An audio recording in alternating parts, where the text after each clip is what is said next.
Hello and welcome back to the Scripting Beginner series. This is episode 3. Alright, in this episode we will be going over variables, values, and how to print. Alright, so what are values? A value is something like a number or a name. That's it. Everything's a value.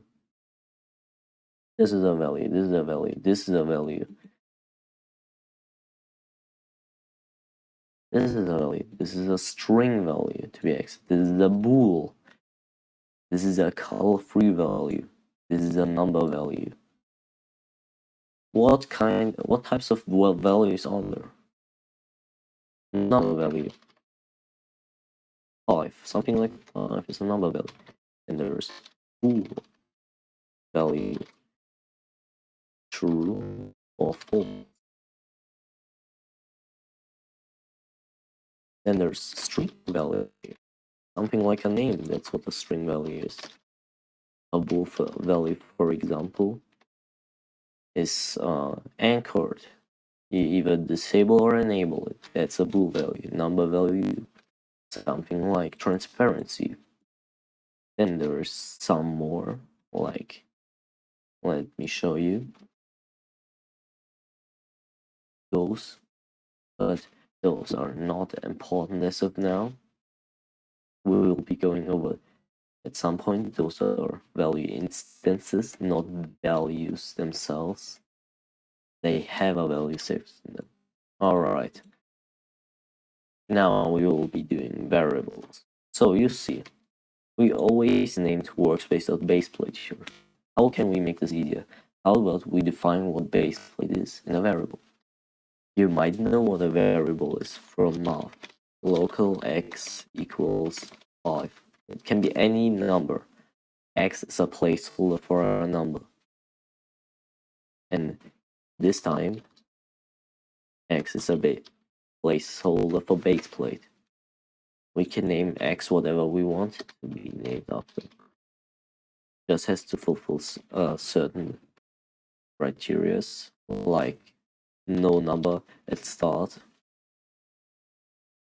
and string and stuff like that. We'll be going over another point.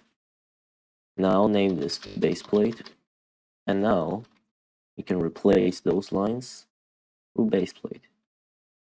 Simple. This is so we can type less. And to type even more less, we put this into function.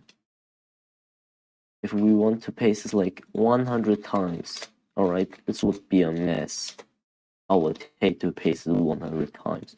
You have like 500 lines of script at the end. How can we make this easier? This is actually pretty simple.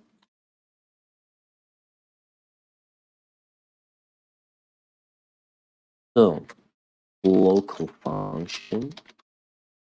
Alright, you have to find a function. Now we need a name for it. Let's name it property changer. It can be any name, like the variable. You can choose it. There's just some criteria. Property changer, brackets. We go to the end, this, and put end, close bracket. Actually, just end. Alright, so if we start the game right now, we hit play, nothing will change, alright? The baseplate will keep this color, nothing. This code won't be executed unless we name the function, alright? How do we do it? We just type its name and two brackets. One open one and one closed. And if we now join on the other hand, it will execute. As you can see. This is a function.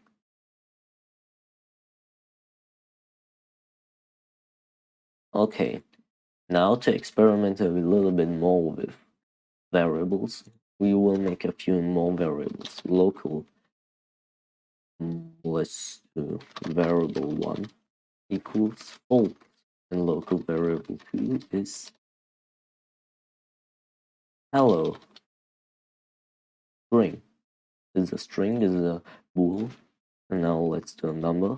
Local variable 3 equals 5. Number, a string, and a bool.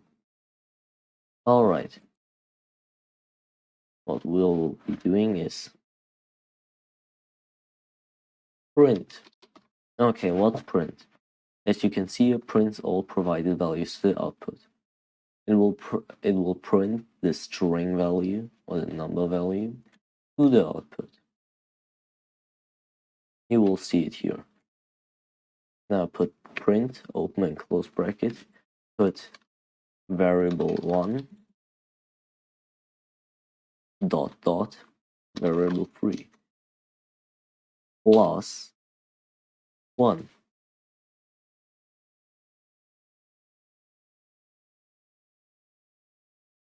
Actually, we've done a mistake. It was variable 3, not variable 1. You can see an error here. Attempt to perform arithmetic add on Boolean number. What this means is it attempted to perform arithmetic add. This means it tried to do plus addition to a Boolean. You can't do false plus 1. That doesn't work. Alright, you can see. Alright. Variable 1 is not a string. You always have to look how you type it. No typos allowed in scripting, alright. Everything has to be done right. Nothing can be capital letter and not, okay? If you do one letter big and the other one low, and the variable name is actually different, then it won't work. There is no typos allowed. And as you can see, it printed hello 6. Alright. Then that's it. You can see. I hope you liked the video, and if you did, I'd be grateful if you subscribed or shared the video with the friend. Alright, that's it though. Okay, see you in the next video.